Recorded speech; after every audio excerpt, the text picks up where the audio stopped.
Buenas noches, muy bienvenidos a Conversando con Humberto. Generalmente digo lo mismo cuando voy a comenzar el programa, pero ¿qué se va a hacer? Está muy bienvenido, es un placer para mí que nos juntemos. Esta semana hemos construido un caso pieza por pieza. Primeramente comenzamos con la separación de la iglesia y el Estado como principio básico. Maribel Cadet, muy bienvenida, mi hermana querida. O sea, el caso que construimos esta semana comenzó con separación, los principios básicos de separación de iglesia y Estado. No como un accidente histórico, no, como un principio. Buenas noches, Maribel. Al otro día, martes, tocamos el origen de la derecha religiosa moderna, que mucha gente piensa que la derecha religiosa moderna en Estados Unidos comenzó para enfrentar. Yo también lo pensaba, pero por eso hay que leer y hay que investigar. Cristobalina Veras, muy bienvenida. Por eso hay que leer e investigar. Yo pensaba que la derecha religiosa había nacido en Estados Unidos como una respuesta a la ¿cómo les digo? La revolución sexual, la revolución cultural, Roe versus Wade, que es lo del aborto. Saludos, Iván Villamil. Qué placer que estés por aquí. Me alegra mucho. Entonces yo pensaba de esa manera, pero seguí investigando, y el martes descubrimos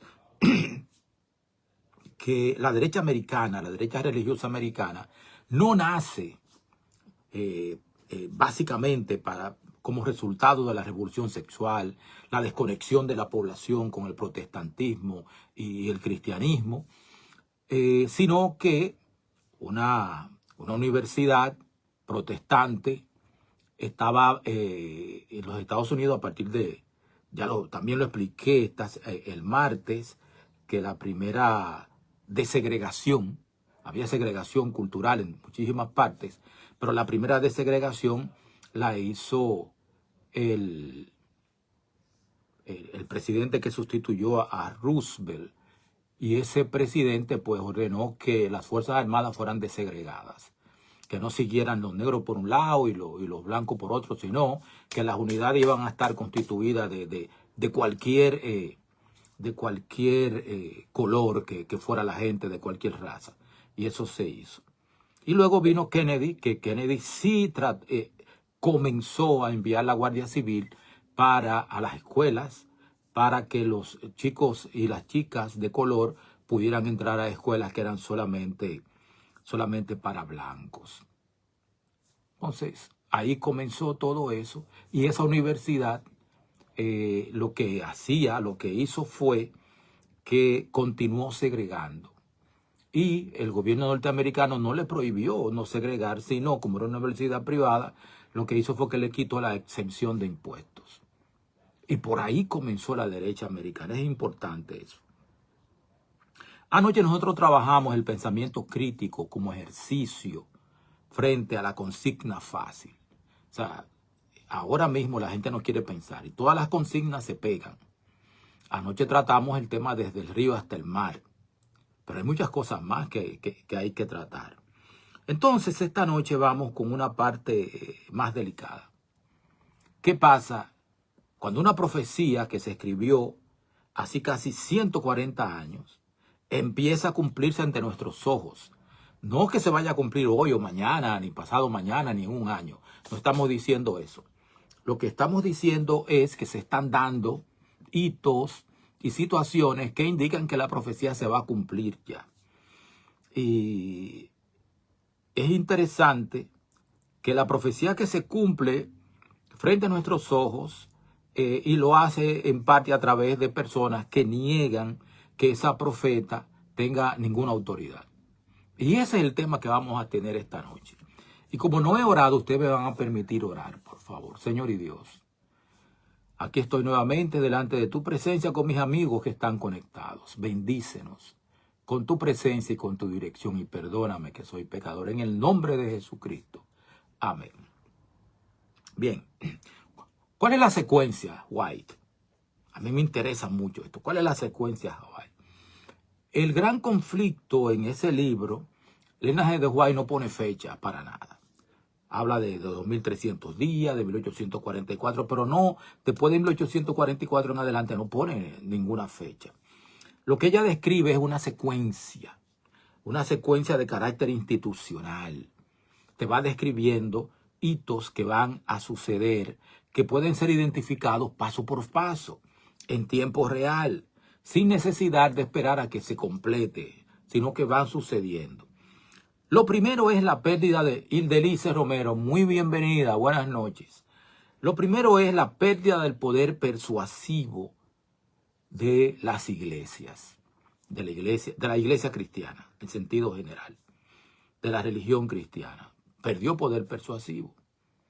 Antes, en los años 50, hasta finales de los 50, hasta que Eisenhower terminó su presidencia en enero de 1961, y ahí tomó posesión John Fitzgerald Kennedy. Harry Truman había estado antes que Eisenhower, y fue Harry Truman el que desegregó las Fuerzas Armadas. El asunto es que las iglesias se llenaban todos los domingos y había mucha gente los sábados. Pero después de 1960, las iglesias comenzaron a vaciarse y la gente comenzó a vivir de una manera diferente a cómo vivía. Y la iglesia se dio cuenta de que no tenía poder, pero se cohesionó cuando comenzaron a quitarle las exenciones de impuestos. El IRS comenzó a castigarlas. Entonces, una fe institucional, que es lo que queda, deja de lograr que la gente quiera estar en conformidad por convicción espiritual genuina. O sea, la gente no se convierte. Ahora, el fervor doctrinal se debilita también, pero la institución sigue siendo fuerte. Las iglesias evangélicas son fuertes en Estados Unidos. Esa es el primer paso, pérdida de poder disuasivo. Luego viene la búsqueda de poder sustituto. Como la iglesia no puede convertir a la gente, no me refiero a la iglesia adventista, esa misma institución busca el poder coercitivo del Estado, la fuerza del Estado, para imponer lo que ya no logra por sí sola. Como no logra que la gente deje de abortar, se aparte de LGBT y cosas así, entonces lo que hace es que busque el Estado para que el Estado imponga. El paso 3 es el pretexto de bien común. Aparece o se construye una crisis o necesidad social que sirve de vehículo presentable para utilizar el Estado. Puede ser una catástrofe natural, una guerra que se sale de control, un colapso económico nacional o global, o como veremos, lenguaje pastoral, que nunca tuvo intención legislativa, pero que se está utilizando. Y también encontraron la excusa para cohesionar una derecha religiosa aquí en Estados Unidos, cuando salió Roe versus Wade, que autorizaba el aborto y ese tipo de cosas así. Entonces, como no podían decirle a la gente que ellos estaban haciendo una coalición cristiana para evitar los impuestos y poder seguir discriminando en sus universidades, pues entonces se agarraron de la vida, de la familia y de todo eso. El paso 4 es la legislación de conciencia. El bien común como se traduce en una ley.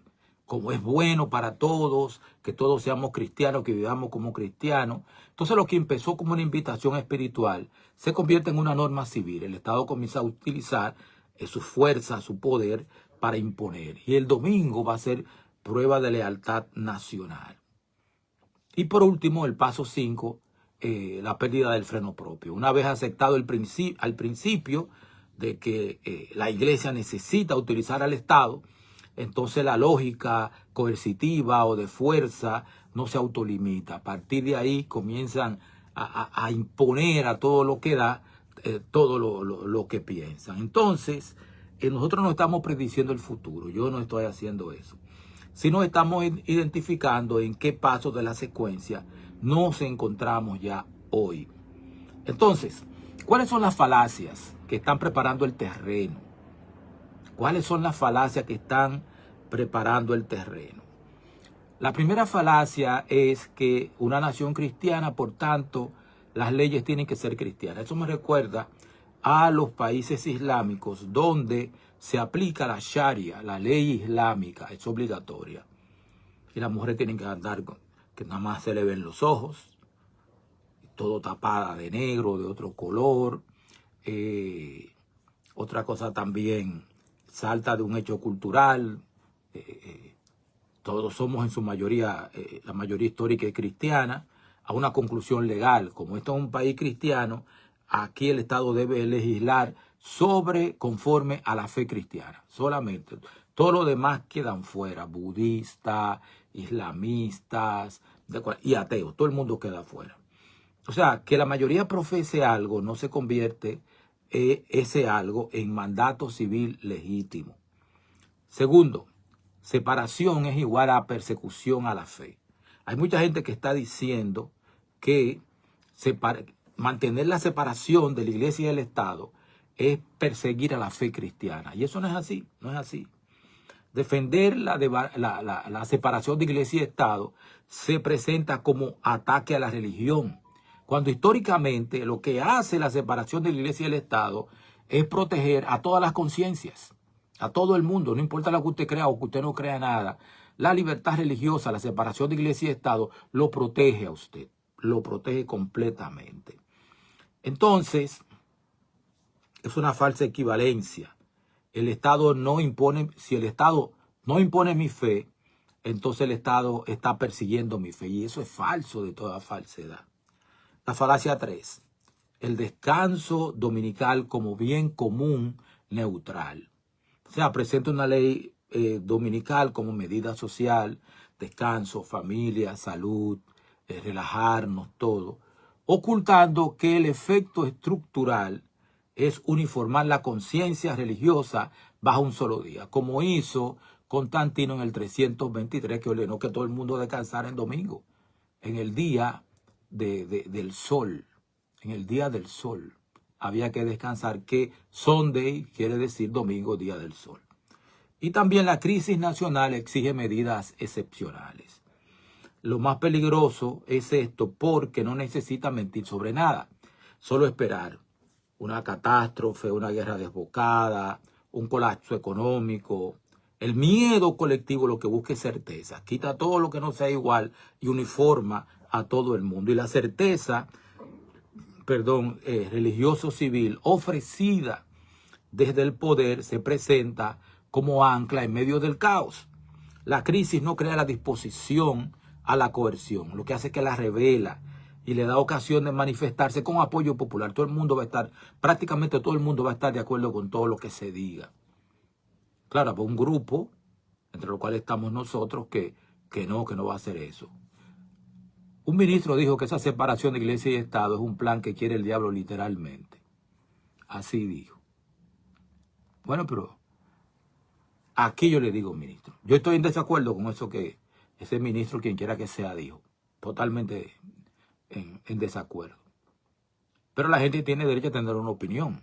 El problema no es que ese ministro diga, el problema es usted que cree, o sea, no usted específicamente, Pastor Blanco, sino que cree la gente.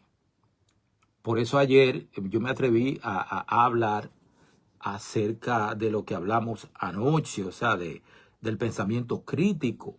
Todo el mundo puede decir lo que quiera. Usted es el que tiene que saber si esa persona, lo que está diciendo esa persona está correcto o no. Entonces nosotros tenemos la obligación de saber qué es lo que se nos está diciendo. Ese es el key del asunto. Entonces, la crisis no crea la disposición a la coerción, sino que la revela. Entonces el indicador a vigilar no es si ya ocurrió la crisis, sino si ya existe el discurso que lo va a usar. Eso es lo importante. Y aquí vamos con la tercera parte. Hoy va a ser corto el programa. Los textos de Elena G. de White son fundamentales. Los textos. Sobre la ley dominical como mecanismo final, ella escribió en El conflicto de los siglos, página 591. La libertad de conciencia amenazada, en ese capítulo, ella dice que el sábado será la gran piedra de toque de la lealtad, pues es el punto especialmente controvertido. Hay gente que dice, no va a haber ley dominical. Ok. Eso es posible para algunos, para mí no, para mí hay que ver los hitos. Y uno de los hitos previos a la ley dominical es la unión de la Iglesia y del Estado.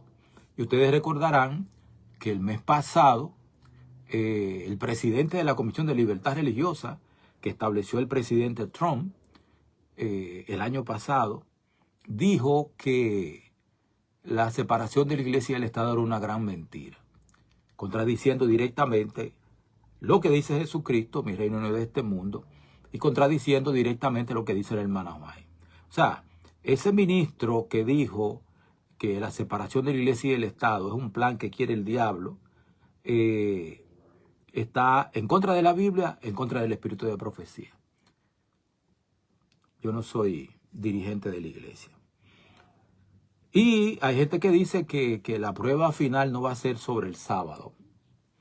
Pero la ley dominical, lo que estamos viendo que se está montando, y lo he dicho varias veces ya, Laudato Si, artículo 237, habla del domingo específicamente como si fuera sábado.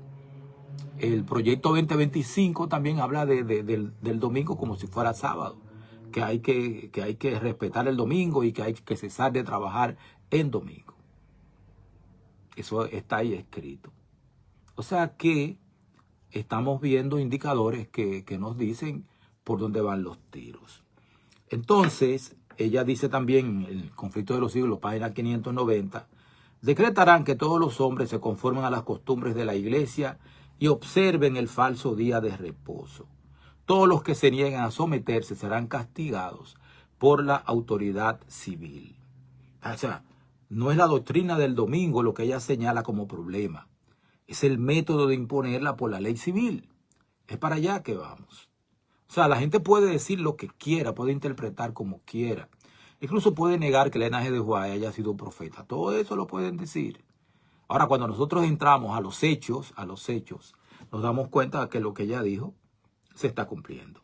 Sobre la persecución como consecuencia del control estatal, la hermana White advierte directamente lo siguiente: establezcase en los Estados Unidos el principio de que la iglesia puede emplear o dirigir el poder del Estado y el triunfo de Roma quedará asegurado en la gran república de la América del Norte.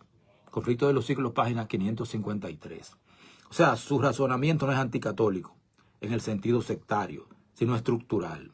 Cualquier institución religiosa que recupere poder coercitivo civil, como fue la Inquisición,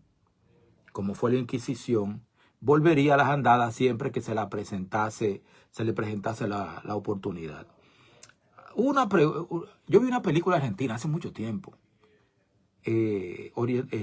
ambientada cuando Rosas era dictador. Un sacerdote católico se enamora, un joven sacerdote católico se enamora de una muchacha. Y aunque eso es fornicación, se acostaron, ella quedó embarazada. La iglesia dijo que eso tenía que ser penalizado con la muerte.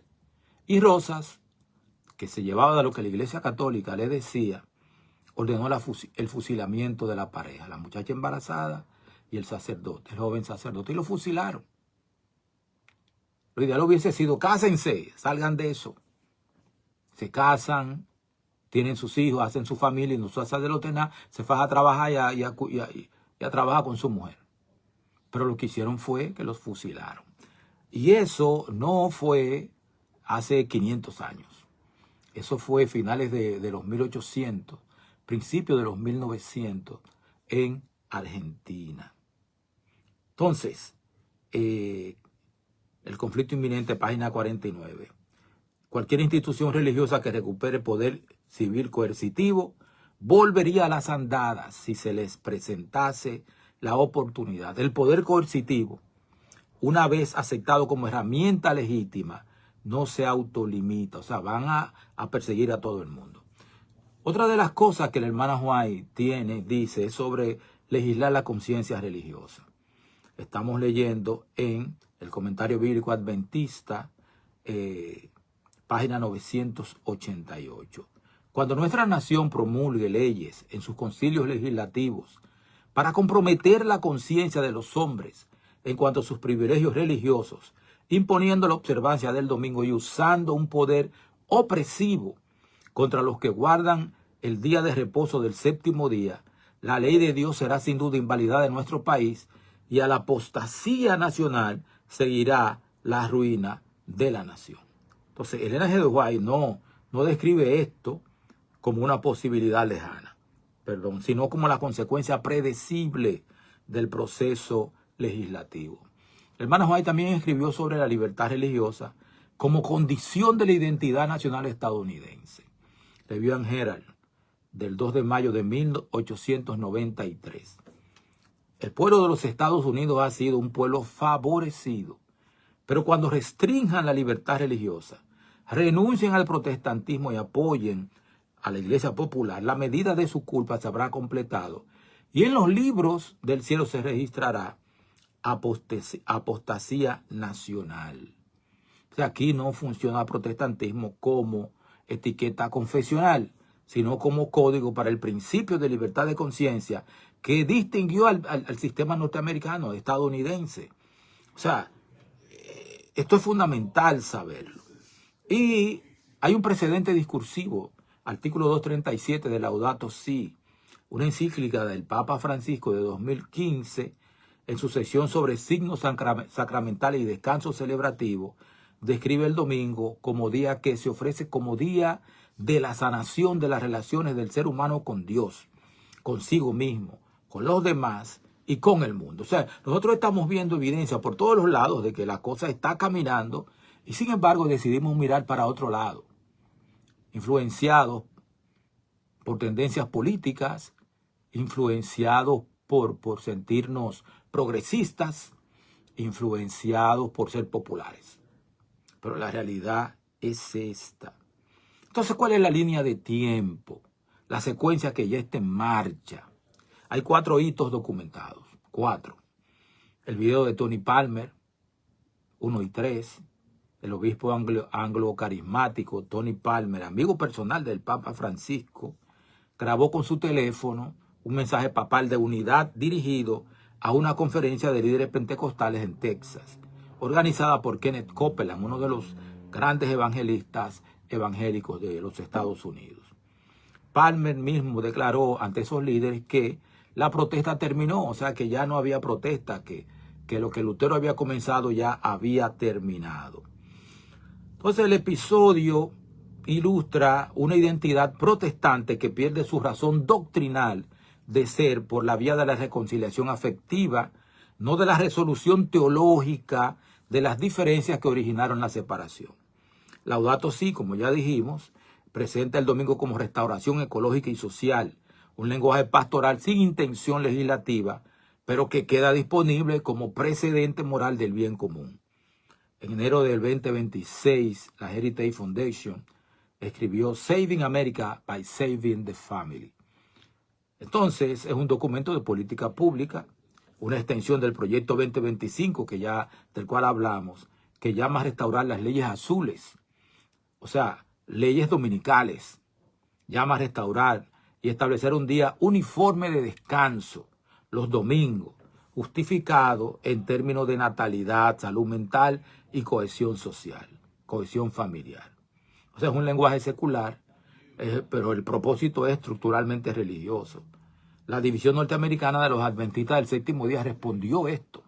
Lo respondió, dijo que no, calificándolo de deseo peligroso y de usar el poder del Estado para promover objetivos religiosos. Y señaló que tales leyes violan la primera enmienda que preserva la libertad religiosa de todos los americanos al requerir que el gobierno permanezca neutral entre las diferentes religiones. Eso es lo que tiene que hacer. Entonces también recordó la división norteamericana, el histórico discurso de Alonzo T. Jones en el Senado de 1888. El Estado no tiene derecho a legislar observancias religiosas. Y sin embargo, nosotros tenemos, como dijo el pastor Blanco, gente que está a favor de la unión de la Iglesia y del Estado. Hay gente así. Entonces ya yo hablé de la Comisión de Libertad Religiosa, del presidente. Y el presidente de esa comisión dijo que la separación de la iglesia y del Estado era una gran mentira. Entonces, ningún hito por sí solo, mis hermanos, constituye una ley dominical. O sea, no tenemos ley dominical ahora mismo. Lo que muestra todo lo que les he dicho es que los 4 pasos de la secuencia, pérdida de identidad doctrinal protestante, lenguaje pastoral de bien común, institucionalización gubernamental de la cuestión religiosa y cuestionamiento explícito del principio de separación desde el Poder Ejecutivo, todo eso está documentado ya, en curso y en algunos casos conectados entre sí por las mismas redes sociales, redes de personas e instituciones. Entonces, aquí está el núcleo de esta noche.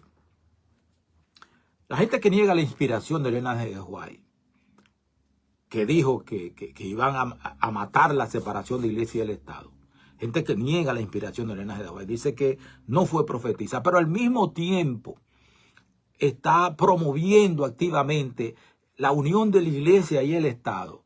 No está cometiendo 2 errores independientes. Está cumpliendo con sus propias manos, con sus propias palabras, con sus hechos, la lógica que ella misma describió, por la misma razón que ella identificó.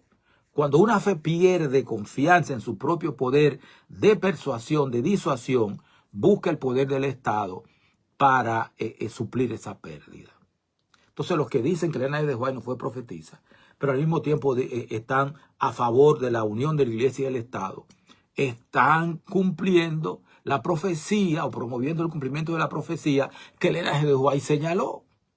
Ya lo leímos aquí en el conflicto de los siglos, y en el comentario bíblico adventista, y en el conflicto inminente lo leímos.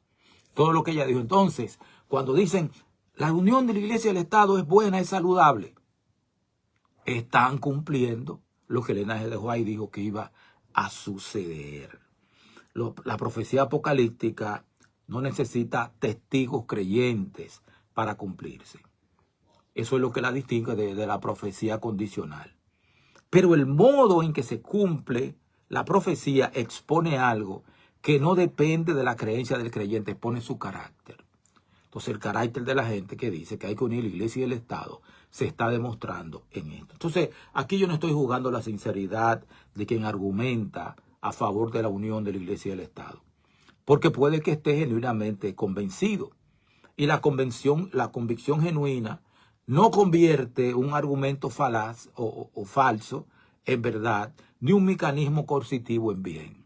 Se puede estar equivocado de buena fe y producir daño real de todos modos. ¿Deben callarse esa gente? No, que sigan hablando.